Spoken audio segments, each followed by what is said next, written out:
Welcome to LC Screen Talk. My name is Larry, and this is my review of The Strangers Prey at Night.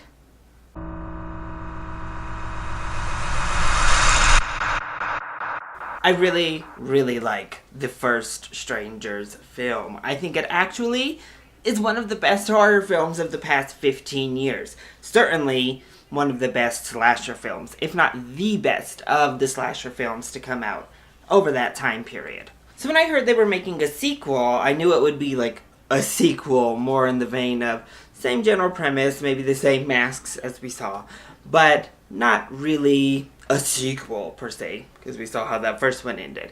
And I was pumped. I'm a horror junkie in general. I love having me a good old scary time.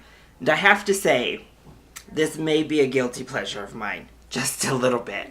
So let's go ahead and talk about the positives first. To start off, this movie is very stylized. I actually think it has a very cool, retro-y feel to it throughout. Of course, the soundtrack helps, which is great. It's filled with 80s music all over the place. But also, we get like this really cool visual of this pool, this like really cheesy, bright neon lights around the pool, but it made for a really striking visual. The camera angles following the acts, which is of course something we have seen. It's nothing original, but it did look very good. So really, what I'm saying is, I enjoyed this film as a campy B horror movie. This is definitely not top-notch, great horror by any means, but it's fun. I think you can have a good time with what it is you're watching.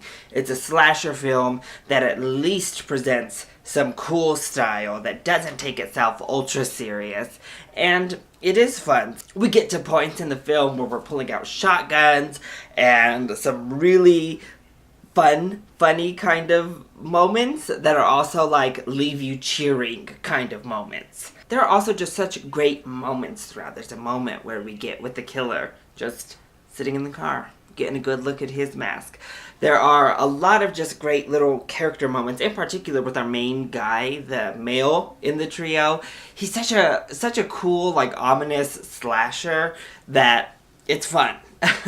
And we get those wonderful little nuggets thrown in here and there, just sprinkled throughout the film.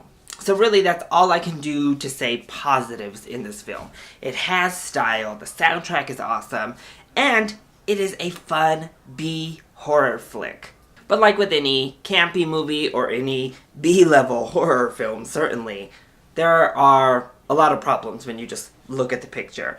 First of all, the dialogue. And if it weren't for that soundtrack, you could almost maybe watch this on mute, because what's coming out of these characters' mouth is nonsense. I mean, the whole storyline is very contrived.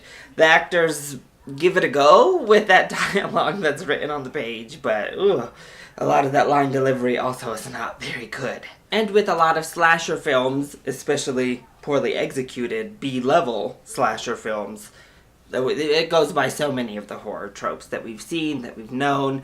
The biggest one being these characters do insanely stupid things to the point where you are like ready to yell and scream. Like, what are you doing? What are you thinking? Have you never watched a horror film? Like, I feel like I'm in Scream at this point. Just, what are you really doing that? Oh. So you're getting frustrated because they're just doing stupid thing after stupid thing.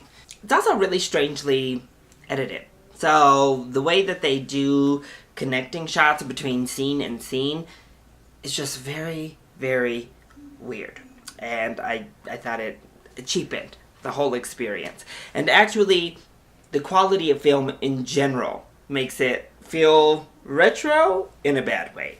So while they were definitely going for old school slasher film, they didn't have to use cameras from the 80s too, because the film quality looked terrible, the lighting wasn't very good, and the editing was very dated, and everything about it just kind of felt like an old movie. And again, that's not meant as a compliment.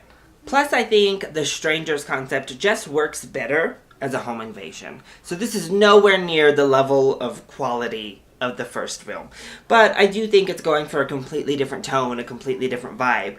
But the format itself just opened it up to be a little bit more generic just right off the bat. Also, the reasoning behind the killers was trying to pay homage to that first film, but it's nowhere near as impactful. The scene is nowhere near as impactful as that final scene with Liv Tyler in the first.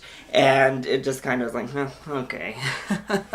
So overall, if you're not a fan of the horror genre in general, if you don't just kind of like eat up scary movies as they come out, you're not gonna like this movie. I'm just gonna tell you right now, if you're a casual horror fan or you don't really like scary movies, period, you think they're dumb, just go ahead and skip Strangers 2. This is not the film for you.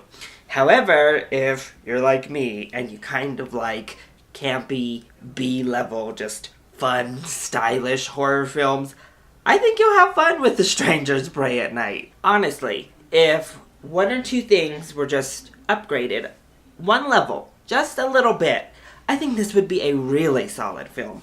As it is, this is a fun film for horror fans to just get their fix. So, if that's you, I think you can give this a matinee. I don't think it's worth the full price ticket per se, but it's definitely fun enough to check out.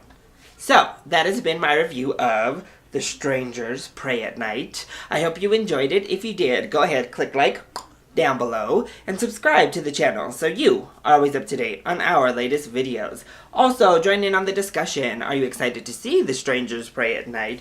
Or have you already seen it? If you have, let me know what you thought, and what did everybody else think of the first Strangers? Let me know either in the comment section down below, or you can hit me up on Twitter.